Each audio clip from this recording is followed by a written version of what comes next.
নমস্কার ভক্তরা, জয় শ্রীকৃষ্ণ। রাধে রাধে ভক্তরা, পরম সত্য নতুন একটি পর্বে আপনাদের স্বাগত জানাই।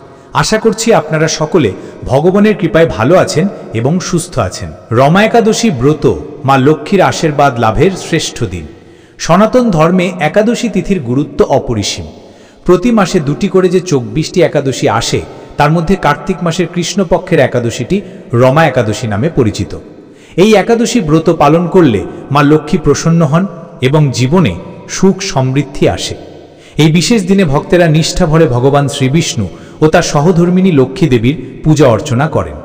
আমরা এই ভিডিওতে যে গুরুত্বপূর্ণ বিষয়গুলি নিয়ে আলোকপাত করব তা হল রমা একাদশীর তিথি ও সময়কাল, 2025 সালে রমা একাদশী কবে পালিত হবে, রমা একাদশীর মাহাত্ম্য, কেন এই একাদশী এত গুরুত্বপূর্ণ এবং এর ফলস্বরূপ কী লাভ হয়, রমা একাদশী ব্রত পালন পদ্ধতি, কিভাবে এই ব্রত যথাযথভাবে পালন করতে হয়, রমা একাদশীর দিনে বর্জনীয় কাজ যা এই দিনে ভুল করেও করা উচিত নয়, রমা একাদশী ব্রত কথা, এই ব্রত পালনের নেপথ্যের পৌরাণিক কাহিনী, বিশেষ পরিস্থিতিতে করণীয়, যারা কোনো কারণে ব্রত পালন করতে পারছেন না তাদের জন্য বিধান, রমা একাদশীর দিনে মা লক্ষ্মীর বিশেষ পূজা, কিভাবে লক্ষ্মী দেবীকে তুষ্ট করা যায়, পালনের নিয়ম, ব্রত সমাপ্তির সঠিক পদ্ধতি।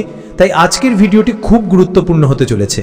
মূল পর্বে যাওয়ার আগে আমার সকল দর্শক বন্ধুদের কাছে একটা অনুরোধ থাকবে, দয়া করে ভিডিওটি সম্পূর্ণ মনোযোগ সহকারে দেখবেন।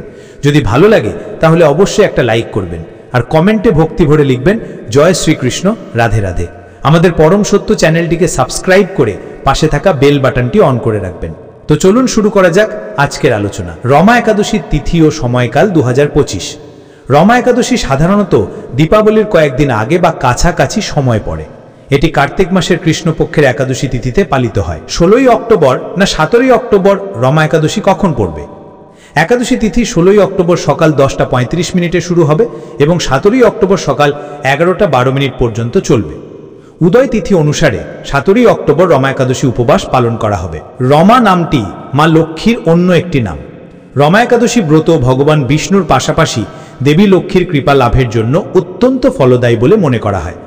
এই ব্রত পালনের মাহাত্ম্য বিভিন্ন পুরাণে বিস্তৃতভাবে বর্ণিত হয়েছে।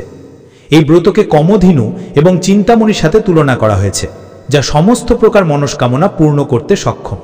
প্রধান মাহাত্ম্যগুলি হল, প্রথমত ধন সমৃদ্ধি লাভ। যেহেতু এই একাদশী লক্ষ্মী দেবীর সঙ্গে সম্পর্কিত, তাই নিষ্ঠার সঙ্গে ব্রত পালন করলে ঘরে ধন, ঐশ্বর্য ও সমৃদ্ধি বৃদ্ধি পায়। মা লক্ষ্মীর কৃপায় সমস্ত প্রকার আর্থিক কষ্ট দূর হয়। দ্বিতীয়ত পাপ মোচন ও মুক্তি। পদ্মপুরাণ অনুসারে রমা একাদশী ব্রত পালন করলে ভক্তের সকল প্রকার পাপ নাশ হয়। পূর্বজন্ম বা এই জন্মের সমস্ত পাপ থেকে মুক্তি লাভ করা যায়। এটিকে অত্যন্ত পবিত্র ও মোক্ষদায়ী একাদশী হিসাবে গণ্য করা হয়। তৃতীয়ত বিষ্ণু লোকে স্থান। এই ব্রত পালনের ফলে ভক্তেরা জীবন বৈকুণ্ঠ ধামে স্থান লাভ করেন। এটি ইহকাল ও পরকালের জন্য মঙ্গলজনক বলে বিবেচিত। চতুর্থত সৌভাগ্য বৃদ্ধি। যারা এই ব্রত পালন করেন তাদের জীবনে সৌভাগ্য, শান্তি ও সুখ স্বাচ্ছন্দ্য বজায় থাকে। স্বামী স্ত্রীর মধ্যে সম্পর্ক মজবুত হয় এবং পরিবারের মধ্যে ঐক্য স্থাপিত হয়। এই ব্রতকে কার্তিক মাস এবং দীপাবলির আগে মা লক্ষ্মীকে তুষ্ট করার একটি সুবর্ণ সুযোগ হিসেবে গণ্য করা হয়। রমা একাদশী ব্রত পদ্ধতি। রমা একাদশী ব্রত পালনের জন্য অত্যন্ত নিষ্ঠা ও সরলতার প্রয়োজন। নিয়ম মেনে ব্রত পালন করলে তবেই ব্রতের পূর্ণ ফল লাভ হয়। এই ব্রত মূলত 3 দিন ধরে পালিত হয়। দশমী মানে পূর্বের দিন, একাদশী ব্রত দিন এবং দ্বাদশী পালনের দিন। প্রথমে দশমীর প্রস্তুতি। একাদশী ব্রতের সূচনা হয় দশমী তিথিতে। এই দিন থেকে সংযম শুরু করতে হয়।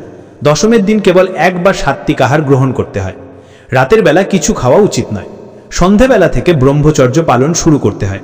রাতে মেঝেতে শয়ন করা শাস্ত্রসম্মত। কোনো প্রকার নেশা বা আমিষ খাবার সম্পূর্ণভাবে বর্জন করতে হয়। একাদশীর দিনে ভোরবেলা ঘুম থেকে উঠে স্নান সেরে পবিত্র হতে হয়। সংকল্প গ্রহণ। স্নানের পর পরিষ্কার বস্ত্র পরিধান করে পূজাস্থানে এসে হাত জোড় করে ব্রত পালনের সংকল্প নিতে হয়। এই সংকল্পে বলতে হয়, আমি আজ রমা একাদশী ব্রত পালন করব এবং নিষ্ঠা ভরে সমস্ত নিয়ম মান্য করব। পূজা। একটি শুদ্ধ আসনে বসে ভগবান বিষ্ণু, যেমন সাধারণত শালগ্রাম শিলা বা তার কোনো মূর্তি, এবং মা লক্ষ্মীর পূজা করতে হয়। ফল, ফুল, তুলসী পাতা, বিষ্ণুর জন্য নিবেদন, নৈবেদ্য, জল এবং ফল, ধূপ দ্বীপ দিয়ে আরতি করতে হয়। লক্ষ্মী দেবীর জন্য লাল বা গোলাপি ফুল ব্যবহার করা শুভ। অন্নত্যাগ। এই দিনে সম্পূর্ণভাবে অন্ন গ্রহণ করা নিষিদ্ধ। যারা নিরাম্বু জল ছাড়া বা কেবল জল ও বাতাস গ্রহণ করে থাকতে পারেন না, তারা ফল, দুধ, মিষ্টি বা একাদশীর বিশেষ খাদ্য যেমন শস্যবিহীন সাবু, আলু, বাদাম ইত্যাদি গ্রহণ করতে পারেন। জাগরণ ও মন্ত্রজপ। সারাদিন উপবাস থাকার পাশাপাশি ভগবানের নাম জপ করা এবং তার মহিমা শোভন করা আবশ্যক। ওম নমো ভগবতে বাসুদেবায়, হরে কৃষ্ণ কৃষ্ণ কৃষ্ণ হরে হরে, হরে রাম রাম রাম হরে হরে। এই মন্ত্র জপ করলে বিশেষভাবে ফল লাভ হয়। ব্রতকথা পাঠ বা শ্রবণ। সন্ধে বা সুবিধামতো সময় রমা একাদশীর ব্রতকথা মনোযোগ সহকারে পাঠ বা শ্রবণ করা উচিত। রাত্রি জাগরণ। সম্ভব হলে রাতে ভগবানের সামনে প্রদীপ জ্বালিয়ে ভজন কীর্তন বা নাম জপ করে রাত্রি জাগরণ করা উচিত। পারণের দিন ও পারণ। একাদশী ব্রতের সমাপ্তি হয় পারণের মাধ্যমে। সঠিক সময় পারণ করা অত্যন্ত গুরুত্বপূর্ণ, নয়চেত ব্রত ভঙ্গ হয়। সঠিক সময় পারণ। পারণের জন্য নির্দিষ্ট সময় থাকে, যা আগেই উল্লেখ করা হয়েছে। এই নির্দিষ্ট সময়ের মধ্যে ব্রত ভাঙতে হয়। রমা একাদশী 2025 পারণের সময় 18 অক্টোবর 2025 সকাল 5:34 থেকে সকাল 9:25 পর্যন্ত। পারণের খাদ্য। পারণের সময় প্রথমে সামান্য পরিমাণে অন্ন গ্রহণ করা উচিত। এর আগে ব্রাহ্মণ বা গরিবদের দান করা অত্যন্ত শুভ। তুলসী পাতা মিশ্রিত জল পান করে পারণ শুরু করা যেতে পারে। এরপর চাল বা অন্য কোনো শস্যের সামান্য প্রসাদ গ্রহণ করে ব্রত ভঙ্গ করা যায়। রমা একাদশীর দিনে বর্জনীয় কাজ, যা ভুল করেও করা উচিত নয়। একাদশী তিথিতে কিছু কাজ কঠোরভাবে নিষিদ্ধ করা হয়েছে। এগুলি লঙ্ঘন করলে ব্রত পালনের ফল লাভ হয় না। অন্ন ও শস্য গ্রহণ। একাদশীর দিনে কোনো প্রকার অন্ন, ডাল বা শস্যদানা যেমন চাল, গম, ভুট্টা, যব ইত্যাদি গ্রহণ সম্পূর্ণভাবে নিষিদ্ধ। তাড়াতাড়ি ঘুম থেকে না ওঠা। এই দিনে আলস্য ত্যাগ করে ব্রহ্ম মুহূর্তে বা খুব ভোরে ঘুম থেকে ওঠা উচিত। দিনের বেলা ঘুমানো সম্পূর্ণভাবে বর্জনীয়। পরনিন্দা এবং মিথ্যা কথা বলা। এই দিনে কারো নিন্দা করা, খারাপ কথা বলা বা মিথ্যা কথা বলা উচিত নয়। মনকে সর্বদা শুদ্ধ রাখতে হবে। ব্রহ্মচর্য ভঙ্গ। একাদশী তিথিতে অবশ্যই ব্রহ্মচর্য পালন করতে হবে। তামসিক আহার। পেঁয়াজ, রসুন, মাংস, মদ, তামাক ইত্যাদি তামসিক বস্তু এবং নেশাজাতীয় দ্রব্য কঠোরভাবে বর্জন করতে হবে। অন্যের দেওয়া অন্ন বা প্রসাদ গ্রহণ। এই দিনে কোনোভাবেই অন্যের দেওয়া অন্ন বা প্রসাদ গ্রহণ করা উচিত নয়। দাঁতুন ব্যবহার। একাদশীর দিনে দাঁতুন বা ডাল দিয়ে দাঁত মাজা অনুচিত। দাঁত পরিষ্কারের জন্য আমুল বা ব্রাশ ব্যবহার করা যেতে পারে। কাঁচি ব্যবহার। এই দিনে চুল, নখ বা সেভ করা শাস্ত্রসম্মত নয়। রমা একাদশী ব্রতকথা। রমা একাদশী ব্রতকথা স্কন্ধ পুরাণে বর্ণিত আছে। এই ব্রতকথা শ্রবণের মাধ্যমে ব্রত পালনের পূর্ণ ফল লাভ হয়। পৌরাণিক যুগে মুচুকুন্দ নামক এক প্রতাপশালী রাজা ছিলেন। তিনি ছিলেন অত্যন্ত ধার্মিক ও সত্যবাদী। রাজার কন্যা ছিলেন চন্দ্রভাগা, যিনি রূপে গুণে অতুলনীয়া। চন্দ্রভাগার বিবাহ হয় চন্দ্রসেনের পুত্র শোভার সাথে। রাজা মুচুকুন্দ একাদশী ব্রতকে অত্যন্ত গুরুত্ব দিতেন এবং তার রাজ্যে কঠোরভাবেই এই ব্রত পালন করা হতো। তার রাজ্যে কোনো প্রাণী বা মানুষ একাদশীর দিন খাদ্য গ্রহণ করতে পারত না। একবার চন্দ্রভাগার স্বামী শোভান মুচুকুন্দ রাজার রাজপ্রাসাদে আসেন। ঠিক সেই সময়তেই রমা একাদশী তিথি উপস্থিত হয়। রাজা মুচুকুন্দ শোভানকে জানান যে তার রাজ্যে একাদশী ব্রত পালন অত্যন্ত কঠোর এবং কেউ যদি একাদশীর দিন খাদ্য গ্রহণ করে তাহলে তাকে রাজ্য ত্যাগ করতে হয় অথবা শাস্তির সম্মুখীন হতে হয়। শোভান ছিলেন শারীরিক দিক দিয়ে দুর্বল। কঠোর উপবাস তার পক্ষে সম্ভব ছিল না। চন্দ্রভাগা স্বামীকে বোঝান যে এই ব্রত অত্যন্ত কঠিন, কিন্তু উপায় নেই, স্বামীর জীবন বিপন্ন হতে পারে ভেবে চন্দ্রভাগা অত্যন্ত উদ্বিগ্ন হয়ে পড়েন। শোভান তার স্ত্রীকে বলেন, যদি এই ব্রত এতই কঠিন হয় যে এতে মৃত্যুও হতে পারে তাহলে আমি ব্রত পালনের চেষ্টা করব, কিন্তু যদি আমার মৃত্যু হয় তাহলে তুমি তা সহ্য করে নিও। শোভান খুব কষ্ট করে উপবাস শুরু করেন, কিন্তু তিনি উপবাসের তীব্রতা সহ্য না করতে পেরে এবং তার মৃত্যু হলো। রাজকীয় রীতি অনুসারে তার শেষ কৃত্য সম্পন্ন হলো। এরপর চন্দ্রভাগা স্বামীর মৃত্যুতে শোকাহত হলেও বাবার রাজ্যে কঠোর নিয়ম মান্য করে থাকতে লাগলেন। অন্যদিকে শোভান কিন্তু একাদশীর প্রভাবে ব্রতের পূর্ণ ফলে দিব্যদেহ প্রাপ্ত হয়ে মন্দারাচল পর্বতের চূড়ায় দেবলীলা নামে একটি অতি সুন্দর রাজ্যে প্রবেশ করেন। সেই রাজ্যটি ছিল অত্যন্ত ধনসংকর, ঐশ্বর্যপূর্ণ, যা স্বয়ং দেবরাজ ইন্দ্রের রাজধানী অমরাবতীকেও হার মানায়। শোভান সেই রাজ্যের রাজা হিসেবে রাজত্ব করতে লাগলেন। একদিন মুচুকুন্দ রাজার রাজ্যের এক ব্রাহ্মণ চন্দ্র শর্মা তীর্থযাত্রায় বেরিয়ে মন্দারাচল পর্বতের কাছে পৌঁছান। তিনি সেখানে শোভানকে দেখেন এবং তার রাজকীয় ঐশ্বর্য দেখে অবাক হন। ব্রাহ্মণ শোভানকে তার পরিচয় জানতে চাইলে শোভান তাকে সমস্ত ঘটনা খুলে বলেন। শোভান বলেন, এই সমস্ত ঐশ্বর্য তিনি রমা একাদশী ব্রতের পুণ্য ফলেই লাভ করেছেন, যদিও তিনি উপবাসের কারণে মারা গিয়েছিলেন। তিনি ব্রাহ্মণকে অনুরোধ করেন যেন চন্দ্রভাগাকে তার এই সৌভাগ্য সম্পর্কে জানানো হয়। ব্রাহ্মণ চন্দ্র শর্মা রাজার রাজ্যে ফিরে এসে চন্দ্রভাগাকে তার স্বামীর নতুন রাজ্যের কথা জানান। চন্দ্রভাগা আনন্দিত হয়ে ব্রাহ্মণের সঙ্গে তার স্বামীর নতুন রাজ্যে যাওয়ার সিদ্ধান্ত নেন। চন্দ্রভাগা তখন কঠোর রমা একাদশী ব্রত পালন করে নিজের পুণ্যফল অর্পণ করে তার দিব্য দেহ লাভ করেন এবং স্বামীর কাছে যান। স্বামীর রাজ্যে গিয়ে চন্দ্রভাগা সেখানে সম্রাজ্ঞী হিসেবে জীবন অতিবাহিত করতে থাকেন। তারা সেখানে সুখে শান্তিতে বসবাস করতে লাগলেন। এই ব্রত কথা প্রমাণ করে যে রমা একাদশী ব্রত পালনের ফলস্বরূপ ইহকাল ও পরকাল উভয়ই সুখময় হয়। যারা কোনো কারণে রমা একাদশী পালন করতে পারছেন না তাদের ক্ষেত্রে করণীয়, যদিও পূর্ণ উপবাসী একাদশী ব্রতের মূল শর্ত, তবুও যদি কেউ শারীরিক অসুস্থতা, বার্ধক্য, ছোট শিশু বা অন্য কোনো জরুরি কারণে পূর্ণ ব্রত পালন করতে না পারেন, তাদের জন্য শাস্ত্রে কিছু বিশেষ বিধান দেওয়া আছে। কারণ ভগবান শ্রীকৃষ্ণ নিজেই বলেছেন যে যতটুকু সম্ভব ততটুকুই পালন করো।